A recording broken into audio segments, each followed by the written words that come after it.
Okay, today I'm going to show you how I ferment the feed for my quail chicks. Now, the reason why I ferment feed for my quail chicks is because it makes the grains in the feed more bioavailable for the quail. Makes it easier for them to digest and to absorb the nutrients that are in the feed. So it's a super simple, super easy process, and they love it. My quail absolutely love fermented feed.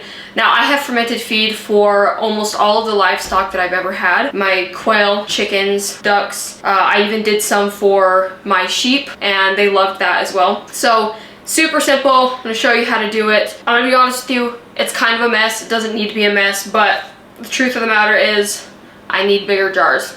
But I'm gonna show you how I do it. So first of all, what we're gonna do is, this is today's feed. So this is what I'm going to give the quail today. And what I've done is, this morning, right after I woke up, it was in this jar. I put a cheesecloth in this other jar, and then I dumped it out into the cheesecloth so that it could strain a little, because it can, you know, contain a lot of liquid, and I prefer to give it to the quail more as like crumble and having less liquid in it. So I just take it out, and it's pretty. Sometimes what I'll do is I will actually try to squeeze as much of the liquid out as possible. It's less messy, and it doesn't get their bedding wet. Just for the quail chicks, doesn't get their bedding wet. They tend to eat all of it because it doesn't soak into anything. And also I save the liquid, and you'll see why. I say that's pretty good. And then I'll just put it in a bowl, and I'll take it out like that. So it's just in a cloth. So I'll just take it out like that and give it to them. So now what I'm gonna do, just combine these liquids. So when I first started fermenting the feed, I actually put raw whey in after I put some water in with the feed. I put some whey in it to create that mixture, and then it started the fermentation process a lot quicker, and that's super beneficial. But if you don't have whey, then you can just do water and feed.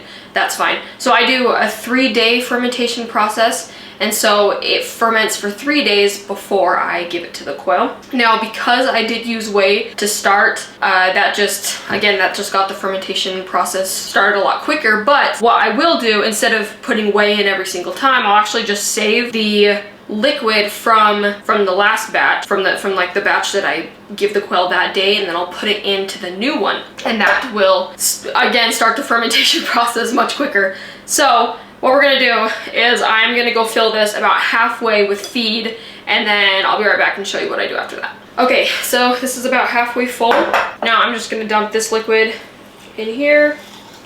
There's quite a bit of it, which is super nice. And then I will save this jar for tomorrow morning when I strain the feed again.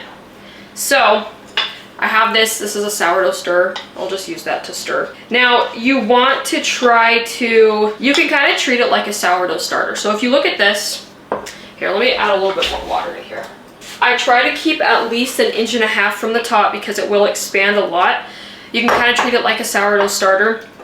So this is what it normally, after you just mix it, that's what it looks like, and then it expands a lot. And sometimes it'll overflow, and sometimes the juices will overflow, and so I will keep it on a paper towel in case that happens. So that right there is done. You can go ahead and put that aside. That'll be ready in 3 days. Now with these, what I'll do, because you don't want it to be fermenting like this without stirring it or anything, because it has a possibility of molding on the top, and that is absolutely the last thing you want. That can make your quail sick. So I will stir it and try to get those air bubbles out of it. And the liquid, it'll kind of separate, so there will be liquid on the bottom, which is okay. Go ahead and like mix that liquid in. You know, it's starting to like oxidize a little bit when it starts to get a little brown on the top. Now this is just the mash, like the feed that I use. It's just an organic chick starter, 20% crumble. And with quail, generally you want more protein. And so I actually will give my quail a protein supplement, which is literally just a boiled egg. They go crazy over that, and they love it. But the reason why I do that and why I don't buy game bird starter feed is because it's really, really hard to find organic game bird starter feed. and sometimes they have a lot of additives in it that just don't make sense to me.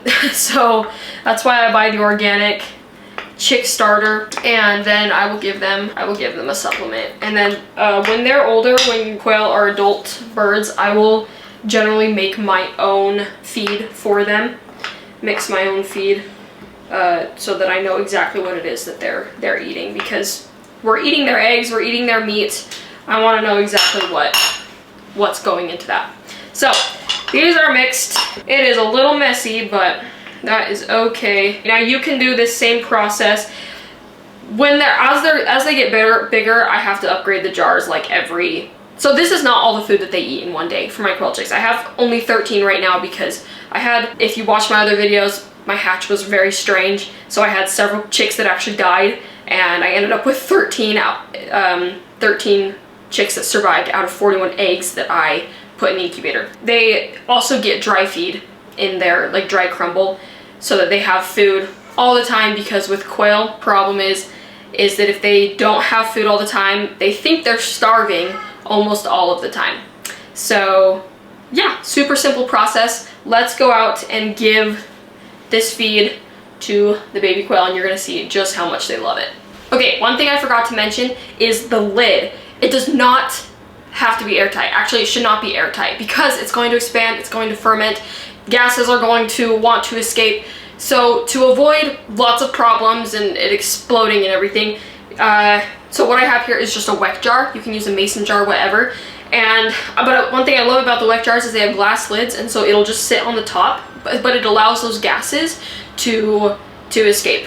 And if you have like a mason jar, then you can just put the lid on it and put the ring on it. Just don't tighten it all the way, but you do want it to allow the gases to get out, but not much air to get in. You don't need anything special to put it on. I literally just found a lid sitting around, and we're just gonna throw it on top of that.